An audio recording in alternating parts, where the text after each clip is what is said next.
concerns me is the number of people reposting or commenting on it saying, OMG, this needs to happen. Because, holy shit, I cannot stress enough how much it does not.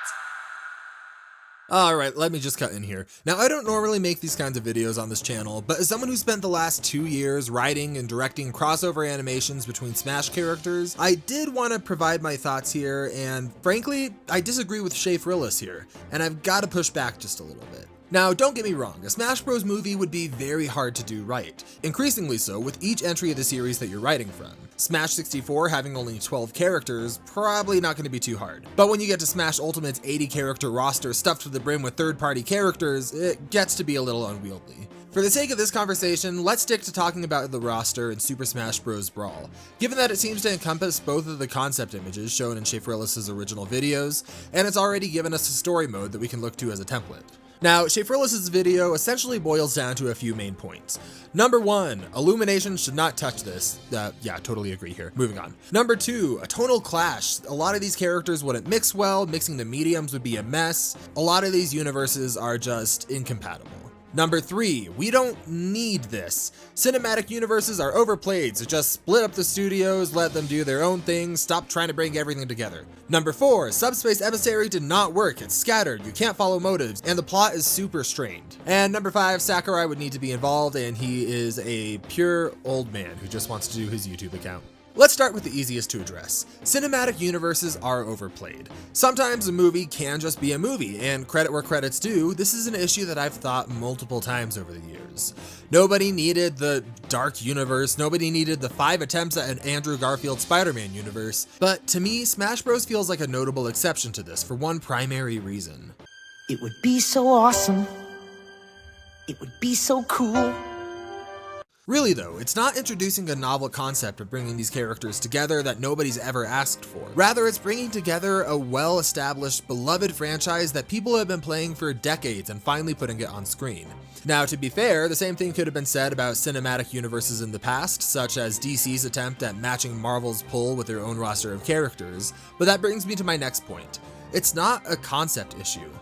It's a skill issue. I really believe that the problem doesn't lie in the concept of making a movie with a massive amount of characters. I mean, we've seen this done before and it's worked in a few different scenarios. But the issue rather is the aptitude of people making these efforts. Now, don't get me wrong, making a movie is really hard, and there's so many layers of bureaucracy and executives that can crush creative vision, so it's hard to tell if it's ever really the fault of an individual, and I would never think that I could do something better. But the idea that a concept would never work by nature of the concept is hard for me to sink my teeth into. I think just about anything could work with the right creative team behind it. I mean, let's look at one of my favorite movies of all time. If I told you that I wanted a dimension-hopping story featuring rocks that talk in Times New Roman, people with hot dog fingers, and somebody giving themselves paper cuts to achieve superpowers, all while having an intense emotional engine to bring it all home, you'd probably tell me I'm crazy. Whereas I'd tell you to go watch Everything Everywhere All at Once. Side note, please have these directors make an Earthbound movie. It would be so good. But yeah, I really, truly believe that just about anything can work given the right team, as well as enough time to revise and enough creative freedom. That might involve Sakurai, as Shea Frillis implied, but it might not. From how Sakurai's always talked, sure, he loves the series, but his focus has always been on the gameplay and the development of the series rather than the story side of things. I could very much see them bringing in a dedicated storyteller to pull this all together. So, Inc., you may be asking, if a Smash Bros. Movie could work, then why hasn't Smash Bros. Ever had a solid story? And I agree with Shea Frillis here when it comes to Subspace Emissary. The plot was a mess, you couldn't follow the motives, there was nothing to really drive it home, but again, that's not a concept issue. You think if you pitched this to Pixar, it would still come away not having any kind of emotional engine? I think not. In Subspace Emissary, we jump right into things with Kirby battling Mario, but we really have no idea why we are where we are or what's going on. But with some basic storytelling techniques, that's a quick fix. Give us a scene or two establishing the setting, maybe have Pitt as an onlooker gushing to Politana about how this Coliseum fight is his favorite annual event, talking about how both fighters are fighting to, I don't know, have a wish granted or something. And then when we see Mario and Kirby, they get some subtext for those wishes. Mario looks over at Peach, who gives him a solemn nod, which sure is ambiguous, but at least we know generally what he's doing things for.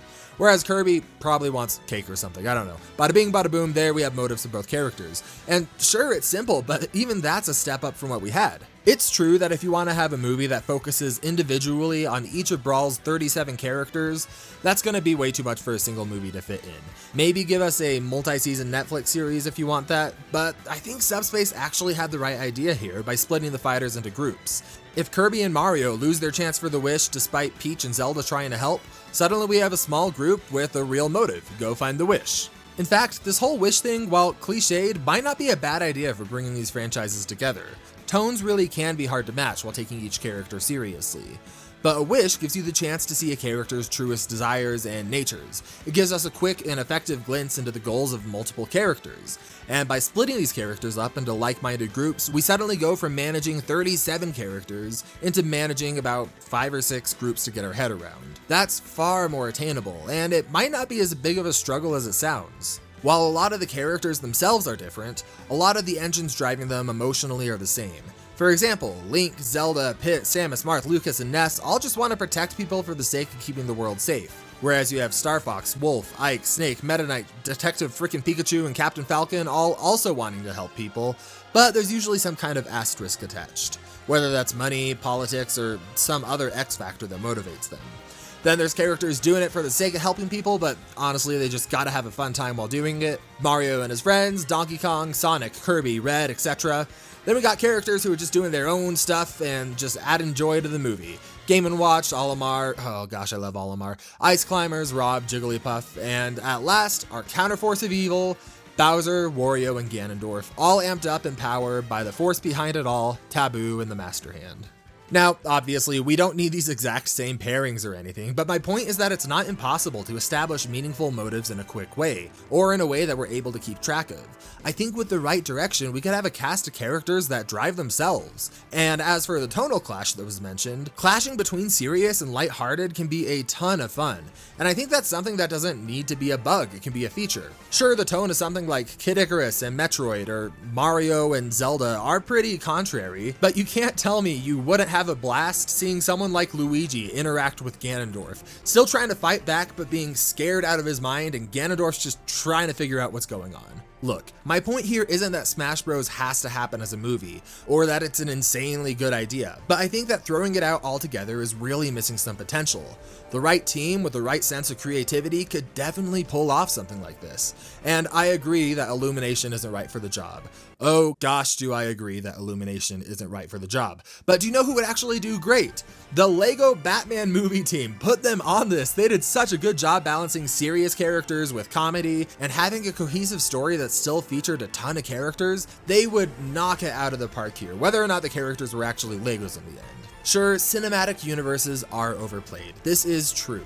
But like I said, this is a game universe that's been set up for decades. Rather than a sellout cash grab, this could have the potential to really be something meaningful to millions and millions of people. And I think that's something worth pursuing and brainstorming.